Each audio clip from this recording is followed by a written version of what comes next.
Hello students, let's see this question. The question has one assertion, one reason. Understand करके correct option choose करना है.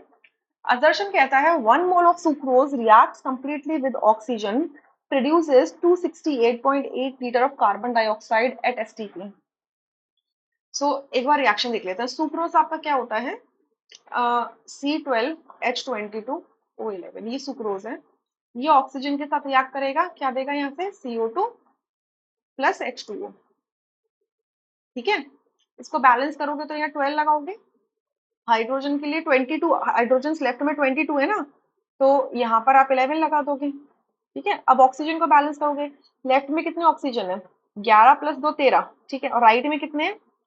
12 दूनी 24, 24 plus 11, 24 plus 11 कितने हो जाते हैं? It is 35.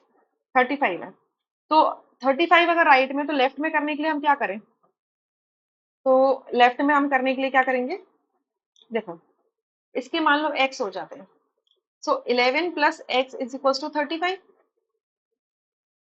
ठीक है, मतलब यहाँ पे x लगा दो तो ये ऑक्सीजन कितने होंगे? 2x हो जाएंगे ना ये बेसिकली.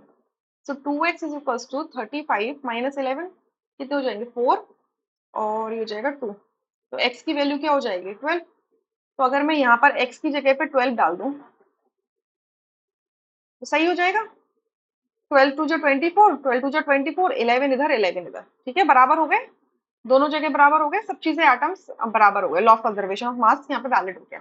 तो यहाँ से क्या पता चल रहा है कि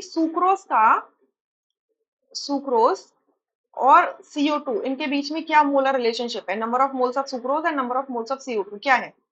1 मोल सुक्रोज ऑक्सीजन के साथ रिएक्ट करके 12 मोल कार्बन डाइऑक्साइड देता है. ठीक है, अच्छा, तो यहाँ क्या लिखा है? 1 mole of sucrose react completely with oxygen produces इतने लीटर. सो हमें इस मोल्स को लीटर में कन्वर्ट करना है. सो फॉर्मूला क्या होता है? Number of moles is equal to volume upon molar volume. ठीक है, सो वॉल्यूम क्या हो जाएगा इसका? Number of moles into molar volume. Number of moles कितने? 12 इंटू मोलर वॉल्यूम होता है 22.4 लीटर. सो मल्टीप्लाई कर लेते हैं. 12 मल्टीप्लाई 22.4, तो इट कम्स आउट 268.8 लीटर. सो बिल्कुल सही बात है. ठीक है, अब इसी रिएक्शन में कह रहे हैं amount of oxygen required for reaction is, amount of oxygen required for this reaction is 268.8 litre. तो अब देखो, यहाँ पे सुक्रोज और ऑक्सीजन का रिलेशनशिप जो मोल का है वो भी 1:12 का है. सेम है जैसे कार्बन डाइऑक्साइड का 1:12 का था, ऐसे इसका भी कितना 1:12 का है. तो number of volume, number of moles अगर सेम ही है तो वॉल्यूम भी तो सेम ही आएगा. तो ये भी बिल्कुल ट्रू है.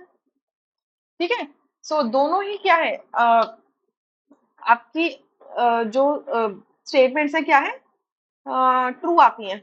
और आपका तो यहाँ से करेक्ट ऑप्शन क्या हो जाएगा? ए. क्यों? क्योंकि भाई अगर आप रिएक्टेंट्स को देखो तो रिएक्टेंट्स के बीच में 1:12 का रिलेशनशिप है. ठीक है, और ऑक्सीजन और CO2 के बीच में 1:1 का रिलेशनशिप है. सो एक दूसरे को एक्सप्लेन कर रहे हैं, इस वजह से आपका ए ऑप्शन करेक्ट होगा. Rest would be incorrect. I hope you understood. Thank you.